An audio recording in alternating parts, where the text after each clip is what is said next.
माँ बेटे की आंखें नम कर देने वाली कहानी।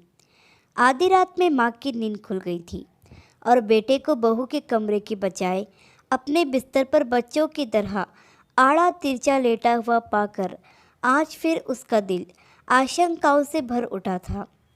बेटे के सर के नीचे एक तकिया लगा उसके माथे को सहलाते हुए वह धीरे से बुदबुदाई, अब तो कुछ परेशान सा रहता है। नहीं माँ। शायद माँ के स्पर्श से बेटे की कच्ची नींद भी खुल गई थी और वह करवट ले माँ के करीब आ गया था। पिछले महीने पति के गुजर जाने के बाद अब उसे भी गहरी नींद कहाँ आती थी। रातें तो यूं ही आंखें मूंद हल्की झपकियों में कट रही थी। ऊपर से बेटे की यह बेचैनी, आजकल जाने कब तू मेरे बिस्तर पर आकर सो जाता है। बहू से नाराज़ है क्या? नहीं माँ। किसी अबोध की तरह माँ से लिपटने की कोशिश करता इस सवाल को वह टाल गया। माँ ने वही बिस्तर से सटे मेज़ पर रखे तांबे के लोटे से एक घूंट पानी पीकर लोटा वापस मेज़ पर रख दिया था और बिस्तर पर लेटने की बजाय एक तकिए का सहारा ले दीवार से अपनी पीठ टिकाकर बैठ गई थी। फिर क्या बात है बेटा? कुछ भी नहीं माँ। माँ की गोद को छोटे बच्चों की तरह बाहों में भरने की कोशिश करता वह उसके हर सवाल को खारिज कर गया था। बेटा बता ना, तेरी बेचैनी देख मेरा दिल घबराता है। उसने बेटे का सर अपनी गोद में रख लिया था। माँ की घबराहट महसूस कर बेटे ने अब खुद सोने या माँ को सो जाने का इंतज़ार करना छोड़ पीठ के बल लेट माँ के दोनों हाथ अपने हाथों में ले अपने सीने पर रख लिया था। माँ, आपको याद है जब मैं बड़ा हो रहा था पापा ने मेरा कमरा अलग कर दिया था। अपने लिए अलग कमरे की जिद भी तो तूने ही की थी, माँ ने उसे याद दिलाया था। हाँ, लेकिन तब आप मेरे सो जाने के बाद उस कमरे में आकर मेरे माथे को सहलाती, अक्सर मेरे बिस्तर पर ही सो जाया करती थी और सुबह अपने बिस्तर पर पाकर तुम मुझसे एक सवाल पूछा करता था, याद है?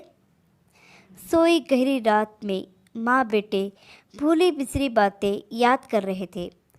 हाँ, याद है। अच्छा, तो बता क्या पूछता था? सुबह की कही कितनी ही बातों को शाम तक भूल जाने वाले बेटे को बरसों पुरानी वह बात कहाँ याद होगी। यह सोच माँ मुस्कुराई थी। यही कि क्या आप पापा से नाराज़ हो? बेटे की अद्भुत याददाश्त क्षमता से रूबरू होती माँ का निस्तेज होता चेहरा अचानक एक अद्भुत मुस्कान के साथ कमरे की मध्यम रोशनी में जगमगा उठा। हाँ, पर बेटा तुझे ऐसा क्यों लगता था? आज वर्षों बाद शायद माँ भी शिद्दत से बेटे के मन की उस बात को जान लेना चाहती थी जिसे जानने की फुर्सत उसे आज से पहले कभी नहीं मिली।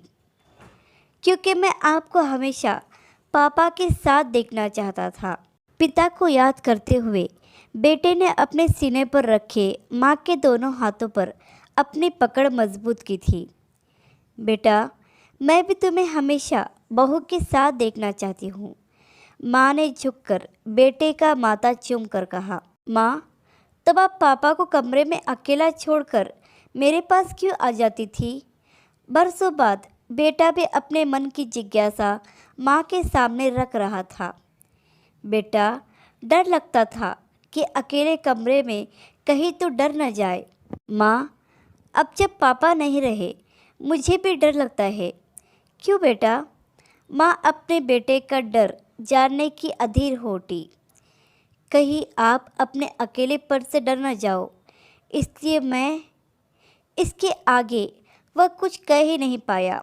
माँ बेटा एक दूजे से लिपट गए थे और सारे शब्द आंसुओं में बह गए थे। आशा करती हूँ कि कहानी आपको पसंद आई होगी।